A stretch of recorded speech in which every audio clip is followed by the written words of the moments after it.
আসসালামু আলাইকুম বন্ধুরা, আজকে তো ভুট্টার বড়া সেই জন্য ভুট্টা একদম পাটাতে বেটে লেছি। আর এদিকে বেসন আছে, এদিকে সামান্য কিছু আটা দিয়ে, এখানে পেঁয়াজ আছে, আর এখানে সব মশলা দিয়ে রেখেছি। এখন একসাথে সব মাখাবো।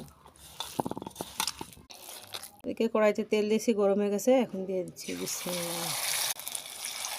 একে একে সবগুলো দেওয়া হয়ে গেছে। এখন সুন্দর করে লাল লাল কালার করে দেবো। সুন্দর লাল লাল হয়ে গেছে, একে একে সবগুলো এইভাবে উঠিয়ে দিচ্ছি। একে সবগুলো এইভাবে তুলে নিয়েছি। কালারটা কিন্তু সুন্দর হয়েছে। আর এই তো গরম গরম ভুট্টার বড়া করছি। আর গরম গরম তো খাওয়া যায় না। বিসমিল্লাহ। মচমচা হয়েছে, সুন্দর হয়েছে। এই বড়া কিন্তু আমার বাড়িতেই আপনাদের ভাইয়ার আর আমার মেয়ের খুব পছন্দ।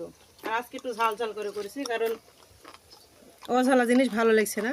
আজকে মনে হচ্ছে একটু ঝাল কিছু খাই, সেই জন্য সেই ঝাল করে করেছি। ভালো হয়েছে।